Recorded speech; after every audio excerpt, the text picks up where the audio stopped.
Good evening, and welcome to the American Antiquarian Society's virtual public program, American Burial Ground, A New History of the Overland Trail, with Sarah Keyes. The American Antiquarian Society is located on the ancestral homelands of the Nipmuc tribal community, who remain an active presence here in central Massachusetts. My name is Scott Casper. I'm the president of the American Antiquarian Society.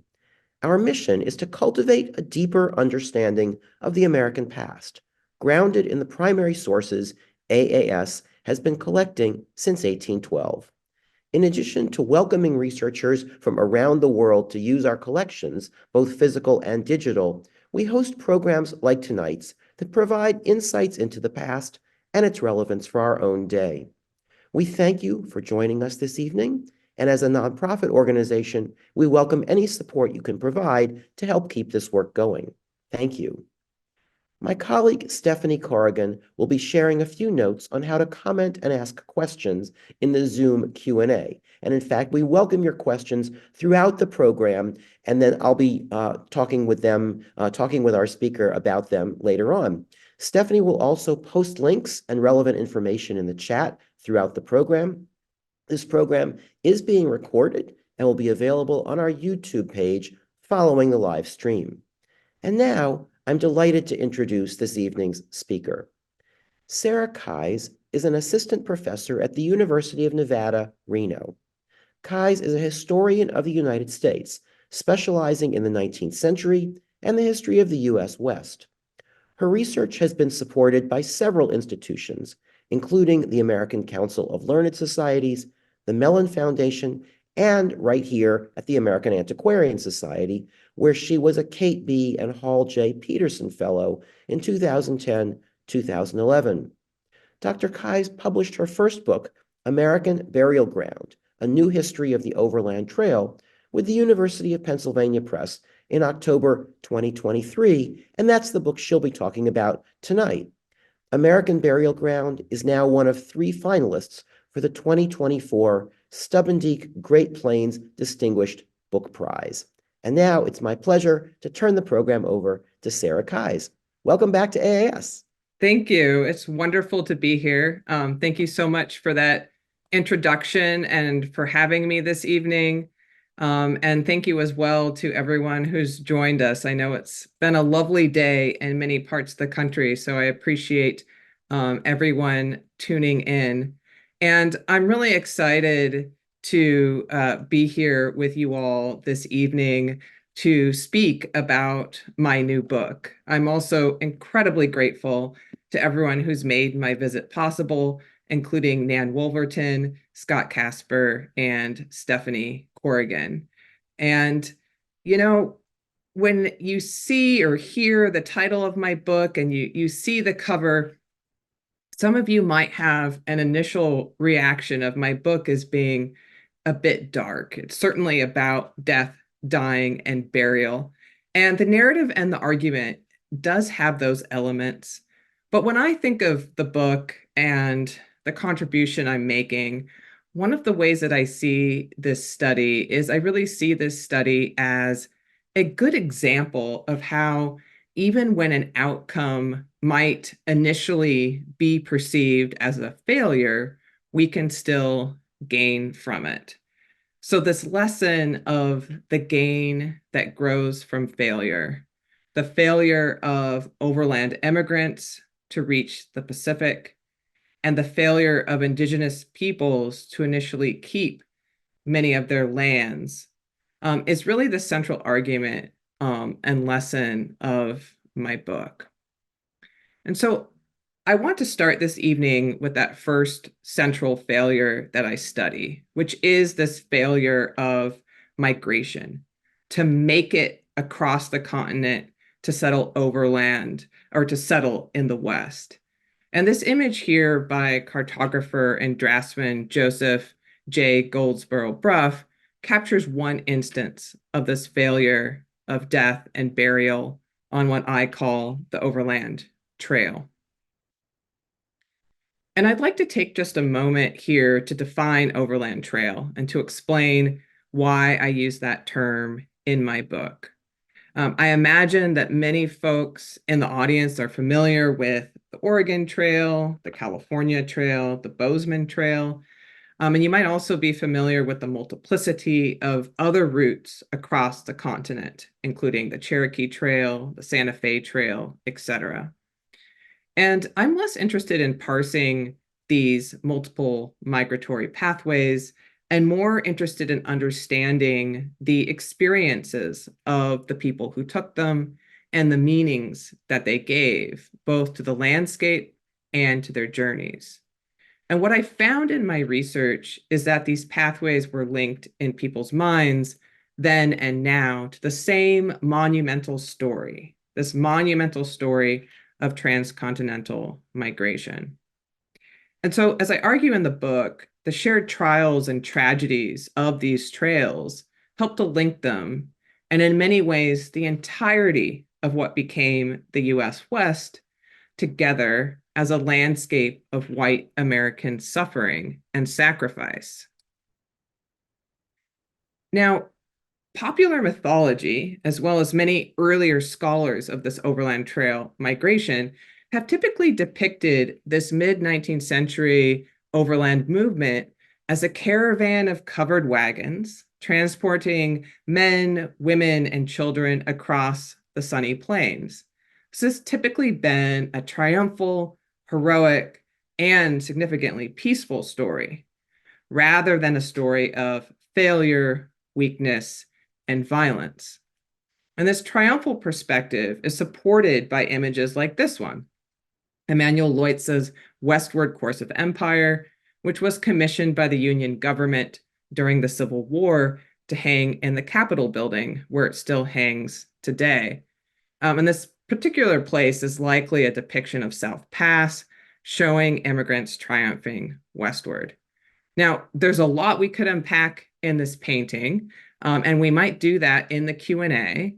But now I just want to draw your attention to this shadowy area in the rock, because there's something missing here that was included in the original mural study. So here's the mural study. This is the initial drawing that Leutze did before painting the mural. And then here's a zoom up on that piece that's missing from the final painting.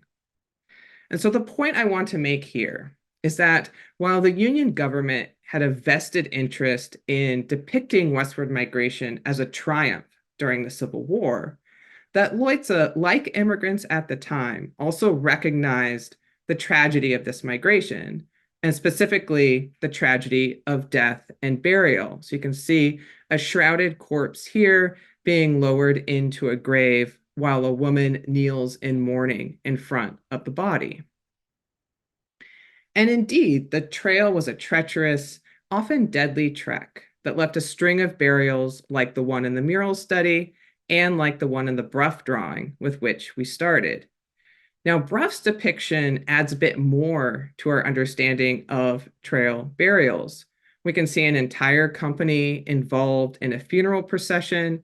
We can see the selection of the location of the burial on a rise in the landscape that would help to draw attention to it from later passerbys.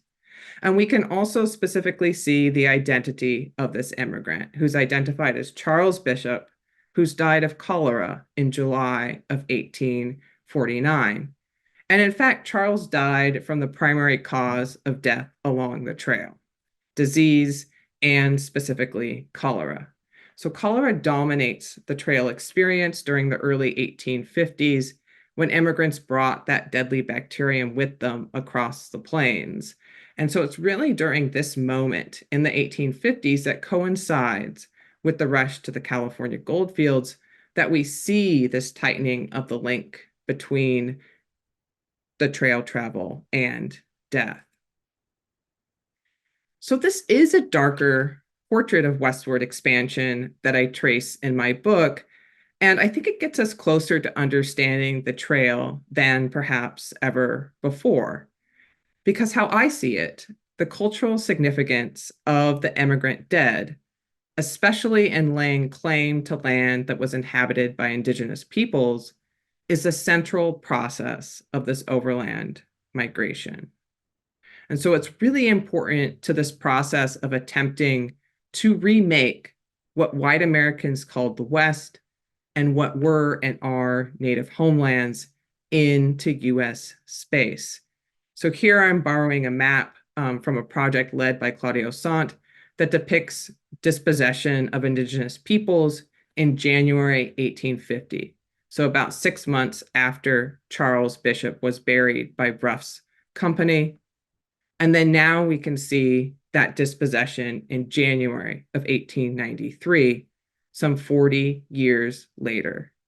So the 19th century is monumental and horrific in this process of dispossession.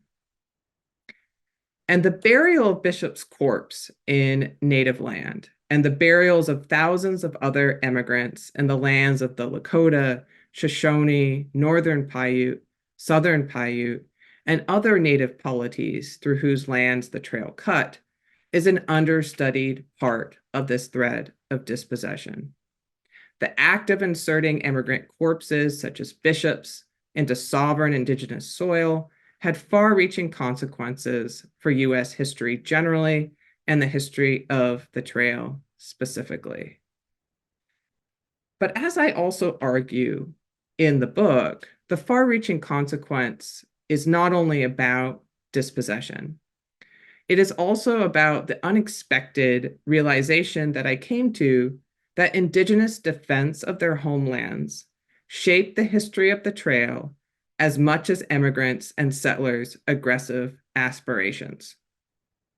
And of all the arguments I make in the book, that is the one I see as most significant because of the ways it cuts to the heart of challenging trail history, which has largely been told from an immigrant perspective, and because of the ways it places Indigenous people at the center of a staple story of overland westward expansion. And it does so in a way that I think represents a really small drop in the bucket of what Dr. Ned Blackhawk has recently called, in his masterful synthesis, the unmaking of US history.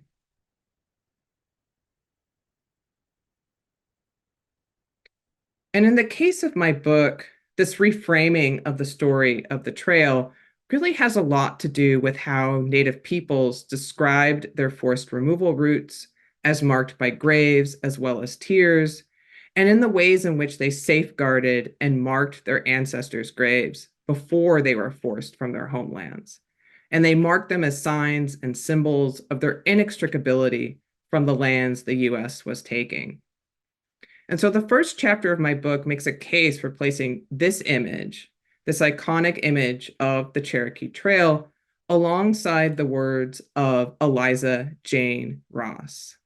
And as Eliza says in this letter to her Uncle John, that during the forced migration along the trail, she and her people had seen the graves of their own people strewn many hundreds of miles along the roads and banks of the rivers in strange lands. So she's describing this migration as a trail of graves.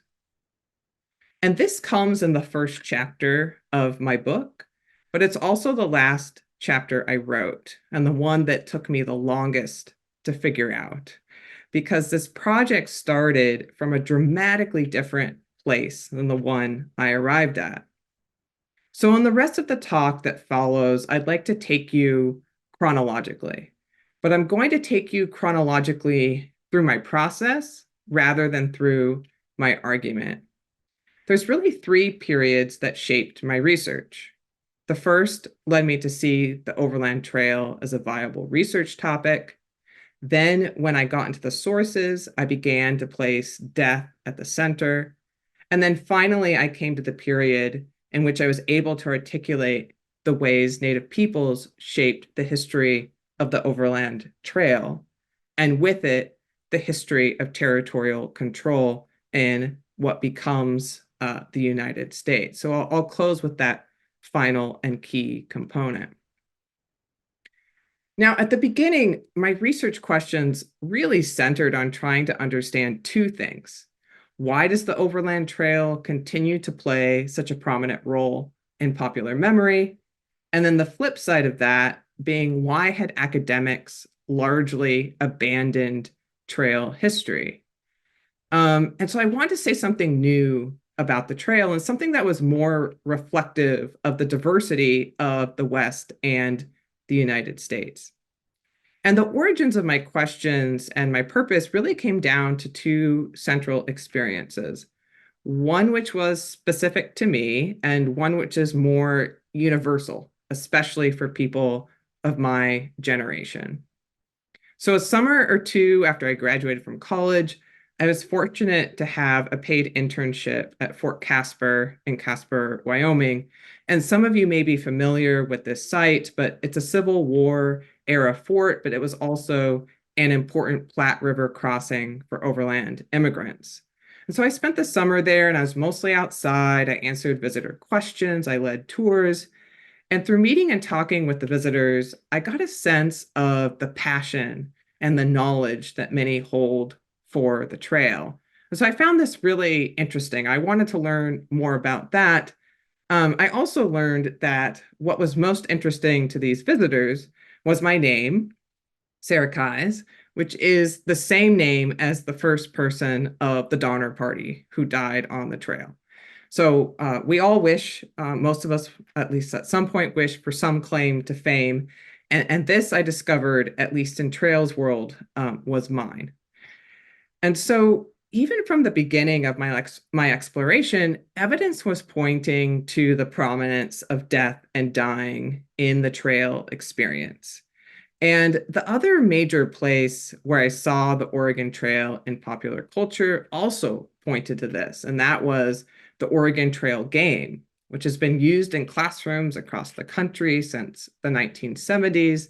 And by the 21st century, the tagline, "You have died of dysentery," was ingrained in the fabric of popular culture. So I had these questions, I had these inspirations, and then I got into the sources. And there is a depth and richness to these materials that is really unparalleled. They are housed in archives large, like the Newberry, and small, like the Montana Historical Society. They can be found across the United States, including as standalone documents like John C. Anderson's diary from Utah State. They're also part of larger personal and familial collections, like this image from the Shaw Webb collection at AAS. Overland Trail sources can even be found embedded in pension claims filed with the federal government. So this is a snapshot of the microfilmed card with the paging information for the pension file of Edward J. Bartholomew that also includes information on his overland journey as part of the ill-fated Jayhawker party. And, there's other accounts that have evaded the reach of these institutions that might be sitting at home on your bookshelves. Now, taken collectively, these overland sources are, as noted trail historian Dale L. Morgan evocatively called them, a mosaic in words of the personal experiences of the hundreds of thousands of immigrants who pinned their hopes and set their sights on reaching the Pacific. Now, while previous historians of the trail have focused on the words of immigrants themselves and how they spoke to the specificity of the trail experience, I was always focused on the dissemination of immigrants' words in unpublished and published materials. Because it was in these sources that we can see the larger national cultural resonances of this monumental migration. And there were a few of these sources at AAS that really helped to shed light on these broader resonances and to spark my thinking about the centrality of death and burial to this history. So, in addition to the Shaw Webb papers, some of the other sources that proved critical was a letter from Mary Ann Waterman to Lucretia Carter Sibley. And in this letter, Waterman described her relief that a friend of the family had escaped cholera on the trail, making it past a breakout at Independence, Missouri, and on to the healthy plains. And I discuss in the book how the plains actually weren't so healthy, but 19th century white Americans certainly thought they were. And that belief in and of itself was important.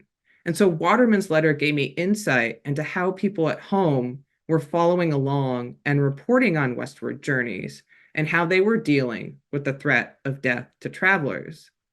I also at AAS saw the ways in which these stories were reproduced in popular culture. And one of these reproductions came from this story, The Engineer, one volume from the Harper Storybook series, which really focused on the experience of travel for children and was designed to be read by children so that they could learn about this migration. Another book that was critical was also for children. And I started reading these because I was interested in doing more with the experience of children and youth on the trail. But what I found out was that these sources also took me back to death and dying. So in Preston's book, A Boy's Trip Across the Plains, the main character is a 10-year-old named Guy. And in one episode in the book, he finds a human skull on the prairie. And this horrifying encounter made him decide that what he said, quote, the Indian mode of sepulture is by far the best. And what Guy was saying here is he's referring to the indigenous practice of the plains of scaffold burials or elevating the dead. And immigrants occasionally commented that these burials, which because of their Protestant backgrounds, they had been primed to see as backward and wrong, once they're out on the plains, some of these immigrants like Guy begin to see them as a necessary adjustment given the vulnerability of the dead to weather and particularly to wolves. And so this was a really good example of how widespread this commentary was, that it had not only appeared in immigrants' unpublished writings, but also in books that were being written for children in the 19th century.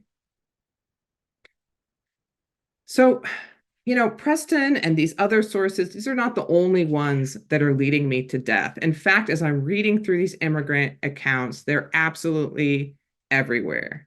There's Silas Newcomb, an immigrant from Wisconsin, who visits his mother's grave to say goodbye before he heads to California. There's Abigail Scott Dunaway, whose family buries her mother in the grave pictured here, and who describes that burial in painstaking detail. There's also Vincent Hoover, who writes about his younger brother, John, and how he and his parents buried John's body close to the Platte, so that he would have some form of companionship after they left him behind. And so there's just story after story of these human connections and of the impossibility of transporting the dead home, even though in 19th century cultural practice, that was what you were supposed to do. I found one example where someone who died on the very eastern edge of the trail was transported home, but that was only after his father went to great expense to have his body transported by steamboat. And he went to that great expense, not only for himself, but because the boy's mother, Sarah Nichols, demanded it. She needed that emotional consolation of having her son's body at home with her in New York. And so, as I let my sources take the lead, as I turned an empathetic eye to their accounts, I began to see how central death and dying was to the immigrant experience. And then, as I zoomed out from the trail to the larger context of death and culture in 19th century America, it made perfect sense that it would be. In the mid-19th century, pre-antibiotic United States, death was everywhere. It was omnipresent in a way that it just isn't in 21st century America. not to discount, for example, the tragedies of the COVID-19 pandemic. And one way to grasp this omnipresence of death is to grasp variations on one of the most common phrases of 19th century America, if I live. And this is something you might say to a conversation partner when talking about future plans. And it was certainly a phrase that appeared in many 19th century letters.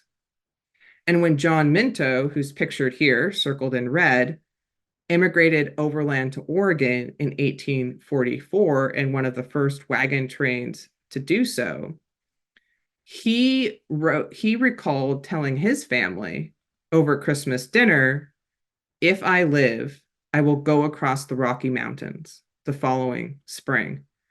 And John was unique in that he did live, and he lived quite a long time. But that was unusual because people born in the 1820s and 1830s, the decades of birth of many overlanders, had some of the lowest life expectancies of the entire 19th century. So 19th century Americans were really powerless to prevent death, but they could and did choreograph their responses to it. They gathered to listen to their loved ones' dying moral instructions, and they dutifully narrated the scene for distant friends and relatives. With the soul gone, the body became the focus of memorialization. White Americans laid their loved ones out, wrapped them in shrouds, buried them close to home, and waited for the day they would be reunited in heaven. As they had cared for their dead, anticipative survivors cared for their connection with their deceased loved ones. They fingered locks of hair, gazed on miniature portraits, and most importantly, visited their graves. And graves were seen as portals between the dead and the living, and tranquil, beatific places for the living to commune with the dead. And this embroidered mourning picture from around 1810 captures this role of the grave. So you have a willow tree, a symbol of mourning, hanging over the girl and boy who are gazing respectfully on a tomb on which two urns rest. So the willow is grief and mourning, and the urns are a symbol for the corpse. And so it's the grave to which mourners form specific attachments. This is the reason why Sarah Nichols was so relieved to have her son's body brought home to New York. And it's the reason why Margaret White Chambers, who traveled to Oregon 7 years after John Minto, described the fear of leaving loved ones on the trail as perfectly agonizing. Now, in the earlier image from Bruff, we saw a good depiction of how people cared for bodies on the trail. In this image, we see the fear and concern of what would happen to those dead who were left behind. And this was a concern, of course, that we already saw noted by Eliza Jane Ross in 1842, nearly a decade before Bruff drew that last image we looked at, the fate of many. And so here, moving into the third and final section of my process, I'm going to talk more about how I forged the connection between Overland Trail history and Native history. Now, while Eliza's words are telling and evocative, they weren't the first piece of evidence that made me begin to investigate forced removals, or as historian Claudio Sant calls them, the deportations of Indigenous peoples. Those words came from someone else, someone who used his power to become one of the direct causal forces of Indigenous removal, President Andrew Jackson. So in the period where I was working to place immigrant descriptions of the emotional toll of leaving home and their dead behind, I read a book by a historian named Susan Matt who wrote about homesickness in US history. Now, it's a wide-ranging book. It challenges the idea of Americans as inherently mobile and uprooted. And in the book, Matt included an excerpt from a speech Andrew Jackson made to Congress in 1830. So Jackson's president at the time. He's pushed through through removal. And in December of 1830, he lays out his vision of removal as a movement that is necessary and also little different than voluntary white westward migration. So, as he puts it here, he's drawing a parallel between these two very distinct experiences and historical processes. And in reading this quote, I thought, why would Jackson be talking about the indigenous pain of removal from the graves of their fathers? And how did he come to need to refer to this? He has no sympathy for Native pain, but other members of Congress, or many members of Congress did. And in fact, the Removal Act had barely passed. And so in this speech, Jackson is telling Congress how removal is going, and he's also trying to mitigate perceptions of Native pain. And his words stem from his racism and his commitment to removal.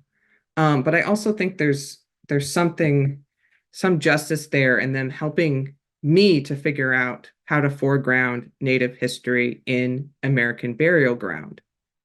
Because with this question of why Jackson was doing this and why he's talking about Native people's experience of the pain of leaving the graves of their fathers behind, I dug into sources, primary sources like Eliza's letter, and secondary sources like some excellent new books on removal and deportation by John Bowes, Jeffrey Osler, and Claudio Sant, among others. And as I did so, I found evidence of a coordinated, widespread campaign against forced removal on the basis of the desire to remain in their homelands, a desire described as remaining with the graves of their ancestors. So this comes first from the period of the Black Hawk War in Illinois, from John Ross himself in 1836, beginning with Our Brothers, from William Lloyd Garrison in 1832, who likens African American opposition to colonization to Indigenous opposition to removal, and then also from an unnamed Creek man in the 1830s who has evaded removal and who begs whites who have discovered his hiding place not to give him up, not to prevent him from staying with the bones of his ancestors. Now, not all Indigenous people could evade removal like that man had, but they were nonetheless able to reassert the nativity of their places, the nativeness of their homelands, even as the US forced them out. So here is the land, Choctaw man George Harkins speaking and then having his speech published to the American people, telling him, even as he's being forced out, that this land remains a native place.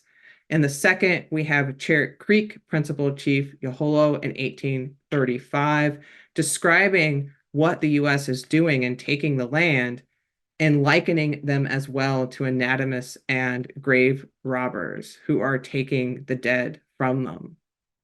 Another way that Native people reassert the nativity of their places is through marking the graves before they leave. So the Wyandottes erect stone markers like this one from a cemetery in Kansas City before they depart their homelands. The Miami take clods of dirt or small stones like these with them when they are forced from Ohio to Kansas. So there is no broken thread here. There is still that connection. And we also see these connections being created on what are often disastrous, horrific trails of forced removal. So I mentioned that cholera is the primary killer on the voluntary westward migration on the Overland Trail. It also kills many Indigenous peoples as they are forced to remove west along what become these trails of graves, and which are created from roughly 1815 to 1848. So they're preceding the major voluntary movement across the Overland Trail. And so again, we have these types of graves that Eliza described being created across the continent as people are forced to move. And on some level, at first glance, the removal era and the Overland Trail might seem to have little in common beyond their iconic stature in US history, but historians have begun to see them as linked. That expansion is predicated on dispossession, for instance. But training the spotlight on death also provides another way to connect these two historic touchstones, because what became the central plot of the Overland Trail and its role in national expansion, risking death on the way, dying in unsettled country, and being buried far from home and family, had already been established as the central plot of the removal period. But these similar plots were turned to distinct ends. Indigenous peoples lived, narrated, and memorialized their experiences of death in opposition to, rather than in concert with, US settler colonialism, in articulating their attachment to their homelands in terms of their sacred and emotional ties to the graves of their fathers. Indigenous peoples broadcast a particular form of placemaking that also became the metric against which their opponents measured white attachment to home. By the time white Americans began to create landmarks of death on the Overland Trail, they did so in a context defined by Indigenous activism against removal. Voluntary westward expansion and the contingencies of dying on the Overland Trail did not emerge out of a cultural vacuum, but rather a decades-long cross-cultural conversation about death, graves, and territorial claims. Thank you. Thanks so much, Sarah. That was a great talk, and it's a fantastic book. I recommend it to anybody who's interested in a deeper history of the American West, but also of the American nation in the 19th century. And I want to pick up on that very last point you made, because it struck me throughout the book that one of the strengths of the book is how you interweave Indigenous and white or Euro-American actors throughout, including the kinds of arguments they're advancing that by the time white settlers are advancing the argument that this is US land because our forefathers are buried there, that's the argument that Indigenous people had used to oppose that. And then later in the book, you interweave things again. For example, when Indigenous activists like Sarah Winnemucca are using the structures of US society, whether it's traveling on the railroads or using the publishing industry to make their points. It just feels like a great combination of oppositional and interlocking forces that runs throughout the book. Yes, that was one of my goals for the book, was to be able to do that and to be able to paint that picture, because I think as you know, being someone who also works on this time period, that if we really want to capture what's going on in the 19th century, we need to diversify our perspective as much as possible. And I think I was really fortunate to be writing at a time where I could lean on really excellent secondary scholarship that was coming out to be able to more fully flesh out that picture. Yeah. And I think one of the great things about this is, as you described it, the cross-cultural conversation. It's not that we're looking at, say, Indigenous actors in this chapter and white actors in that chapter. They're constantly influencing one another and one another's arguments. I'm also struck by how you position this story in relationship to the Civil War.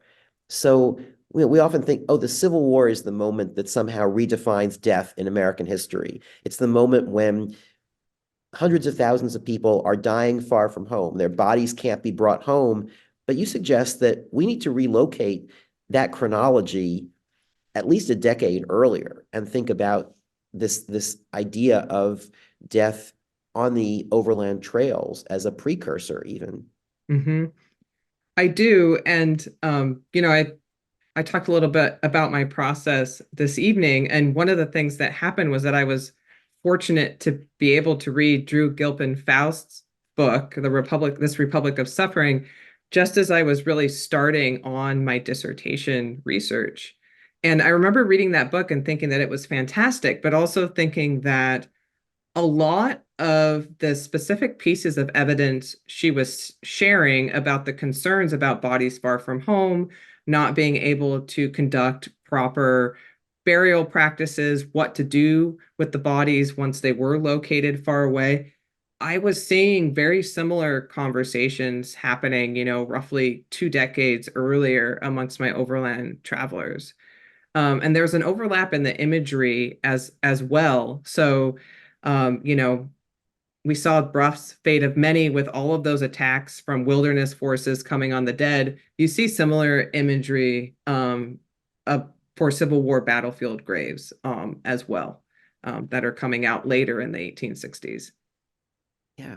We're beginning to get questions in the Q&A from members of our audience, and I encourage you in our audience to put your questions in the Q&A. I'm going to put in one now. This is from Jean McDougall, who asks, did anyone challenge Jackson about the difference between leaving your ancestors voluntarily, as many or most Europeans presumably did, and losing them through forced removal? Was there a contemporary discussion, and by whom? And did anyone connect this to the similar ancestral loss of enslaved persons stolen from Africa? Mm. That's an excellent question. And there are some people who, go after Jackson and the way he's using this language and what he's doing with forced removal. And so, for example, some of the political opponents who oppose removal, once Jackson does help push it through, they skewer him for having absolutely, no concern for Indigenous people's connections to their graves and for this connection to their homeland. But I haven't found anything that makes those precise sort of overarching connections that you've gestured to in your excellent question. And I think that partly speaks to the privileged vantage point of the historian looking back and being able to make these connections for people who are on the ground.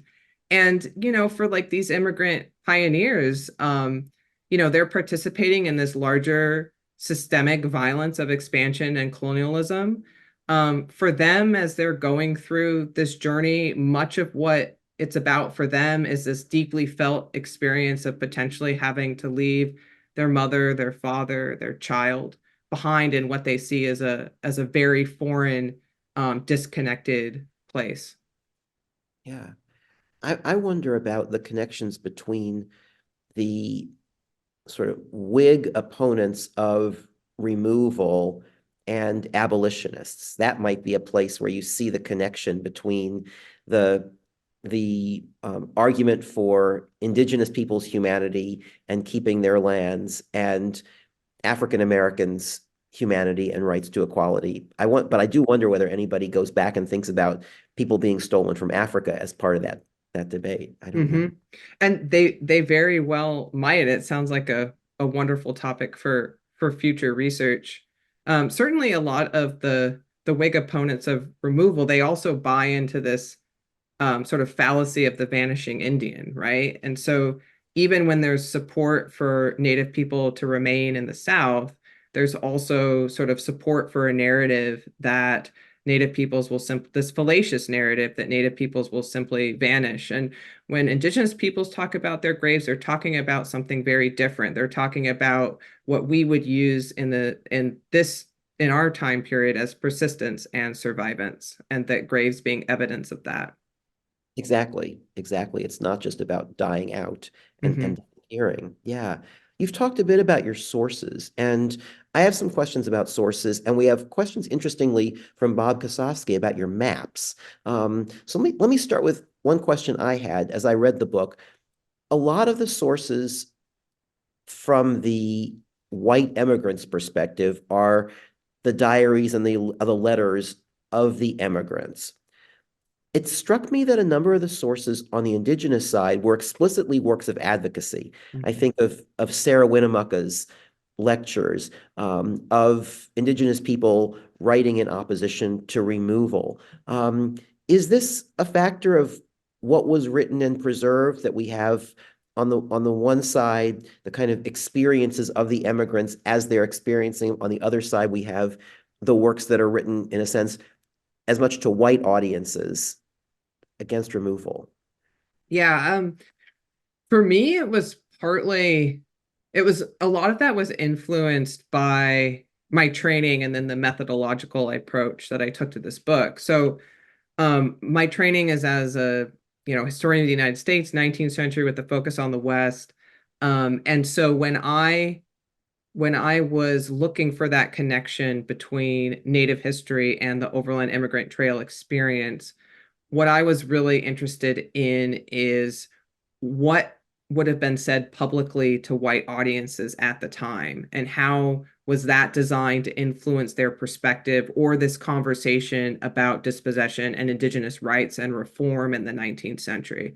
So I was very specifically interested in this outward facing conversation, and the ways in which these really, really skilled, highly coordinated political actors were trying to influence white perceptions and also influence actions taken by governments at different levels. And so that's why I focused on those source materials.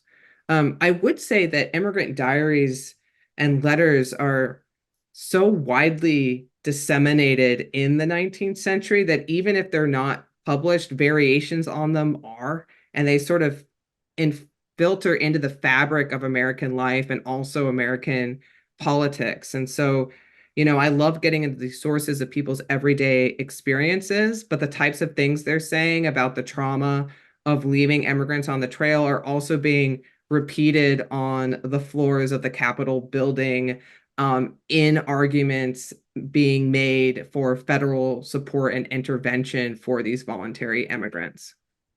Yeah, and we see them, as you showed in some of the sources from right here at the American Antiquarian Society, you see them getting into popular culture, into children's books. Mm-hmm. And as our curator of children's literature, Laura Wazowitz, will always tell us, you know, when it gets into children's books, you know it has made it into the popular culture. And so Mm-hmm. these stories of death finding themselves into books written for children.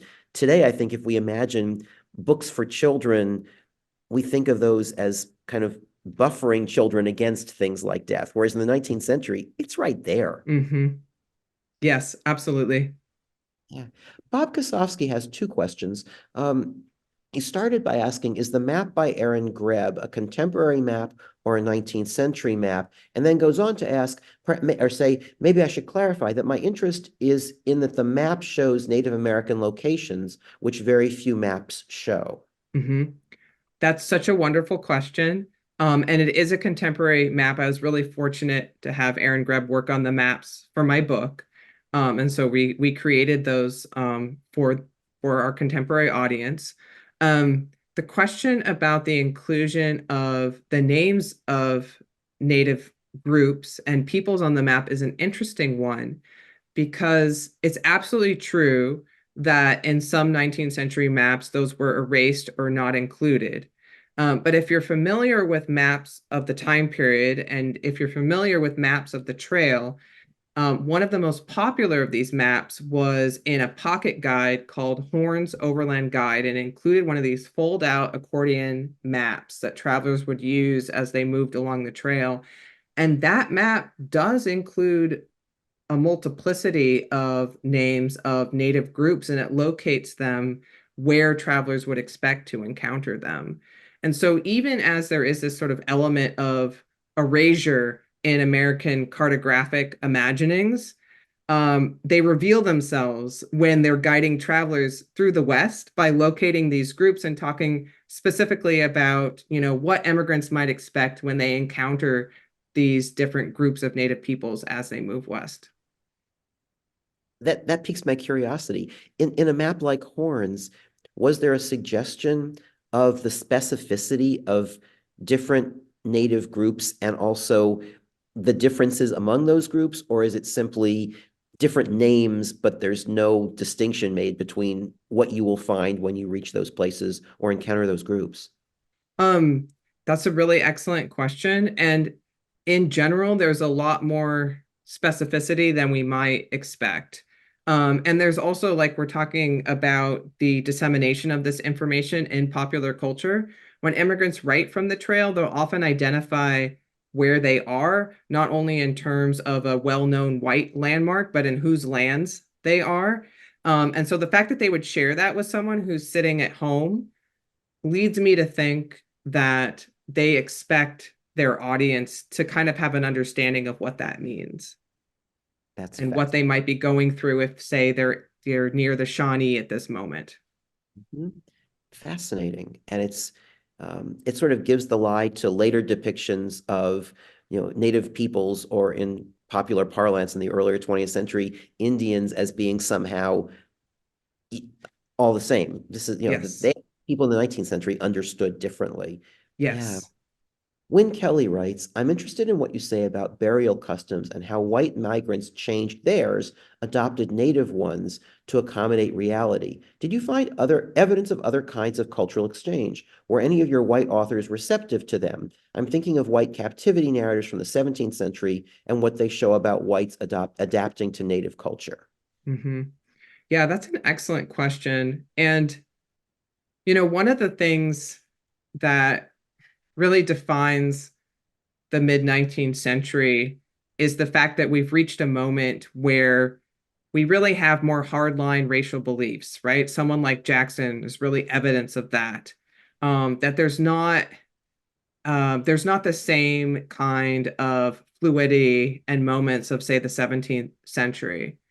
But that said, that doesn't mean that there aren't openings for these conversations and these exchanges. When I think of encounters on the trail, um, I also think about recordings, at least from the immigrant perspective, of moments of levity and fun and leisure. So playing music together, engaging in foot races and shooting matches. These things will certainly, those types of moments will occur. And one of the things that's really important for my book is also understanding the syncretic cross-cultural burial practices that happen. So immigrants talk about scaffold burials as a possibility. And we saw that in Preston, and I gestured to it in other sources. But they're ultimately going to double down on below ground burials. So they're going to dig into hard soil with knives to try to get underground. They're going to mound dirt over bodies to try to recreate what they see as proper burial practices. So there's a discussion about flexibility and adaptation, but ultimately there's a doubling down on trying to uphold what they see as the proper way to do things, even in this foreign environment. Gretchen Lieb says, have you come across mentions in bereavement letters of sending pillows that had been used by the sick and dying person home to now distant family? I found several letters about pillows in a set of letters from the 1910s. The arrangements about getting them back to family reads almost as displaced care and anxiety, bringing some connection to the person. I haven't found anything, she writes, specifically about pillows and pillowcases and death customs in secondary sources. Huh. That's a fascinating question. I don't recall seeing anything specifically about pillows or pillowcases. But one of the things I did see is the attempt to make the location of these graves legible to distant family members. And that was done through really detailed geographic descriptions of where the graves were in relation to any landmark they could put their hands on, a river, a tree, a rise, the trail itself. That was one thing they did in writing. And then the other thing I saw was sending physical fragments from the grave home. So that might be a clod of dirt gathered from the top, or seeds from plants that were growing close to the burial site. So that was one of the ways in which physical items were sent to try to make that connection, even when the families were at a geographic remove. I want to turn to questions of memory because in the latter part of the book, you write a good bit about the ways in which the memory of the trail then served to justify U.S. expansion, white expansion across the continent, and U.S. possession of lands that had previously been indigenous lands. You also suggest the ways in which, and this is a parallel in ways to studies of Civil War memory, certain memories of the overland experience are valorized, other elements are erased. Mhm. Yeah, and yeah, that's another sort of piece of my let's look west in addition to the Civil War argument part of the book, because I do think that the immigrant dead play an important and distinct role in the late 19th and early 20th century. And, these are really the only sort of physical remains and markers along the Overland Trail route. So we have ruts, we have places where the grass never grows again. But in terms of sort of an actual planting of white settlement, the thing that comes first are these dead bodies. And so they become important focal points for later settlements. And most of them are used to tell fairly conservative stories about the trail migration. So, one of the things that's distinct about the trail dead versus the dead of the Civil War is that there's so many more children, but also women.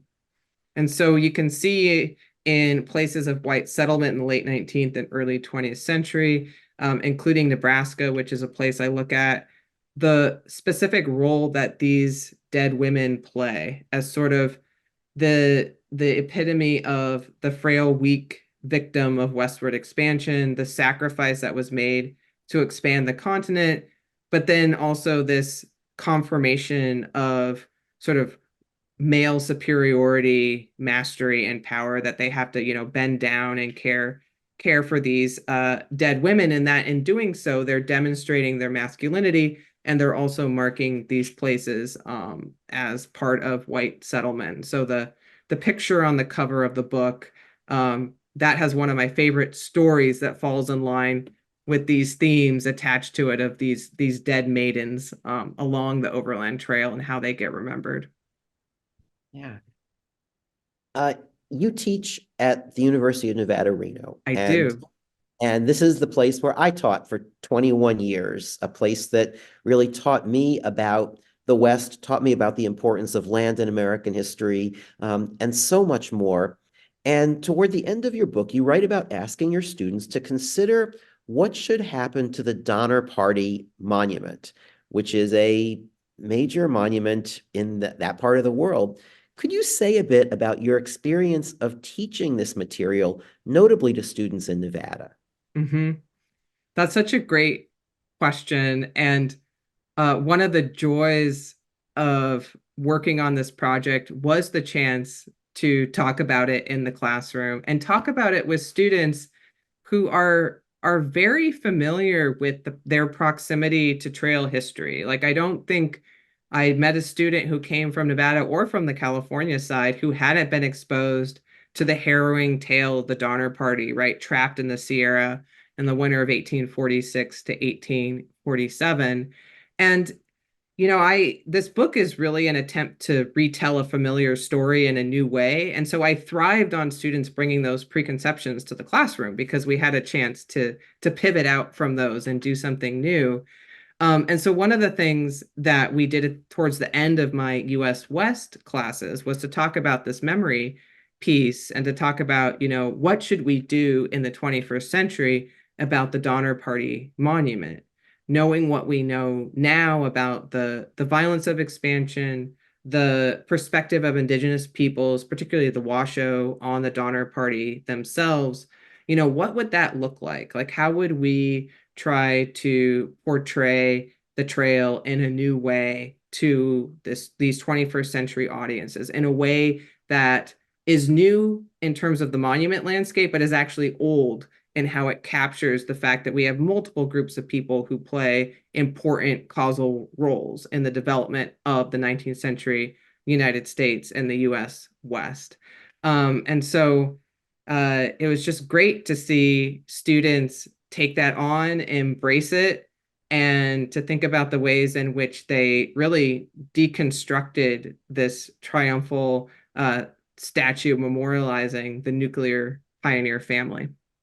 Do they sometimes design what they would imagine in its place? What? Some of them, and some of them were quite dark. You know, they kind of like earlier designs for the monument really focused on the death and dying piece of the Donners before it was written out. And some of the plans proposed by students actually went back to that perspective. Wow, fascinating. And a story that has resonance for our own day, not just for 19th century America. Mhm. Sarah Kais, thank you so much for this conversation. This has Thank, been wonderful. thank you. And Thank you so much for having me and for everyone for turning out this evening. oh, it's a pleasure. And I'd recommend American Burial Ground, A New History of the Overland Trail. It's a terrific read, as well as a really important book in how we think about the American past. I want to thank you, Sarah. I want to thank everybody who's been watching tonight on Zoom. If you'd like to recommend this program to your friends, all of our public programs are available on the AAS YouTube channel afterwards. So please tell folks about it, and come back for more. Our next AAS program is a hybrid program taking place both here at AAS and live streaming. It's next Tuesday, April 16th, when Robin Bernstein will be here to talk about her brand new book, Freeman's Challenge: The Murder That Shook America's Original Prison for Profit. Robin will be in conversation with Kevin Quashie. We have a full slate of programs coming up this month and next, so please check the AAS website, americanantiquarian.org. And again, Sarah, thank you so much. Thanks to You're so everybody. welcome. Yeah, and thanks to everybody who's been here, and have a good evening.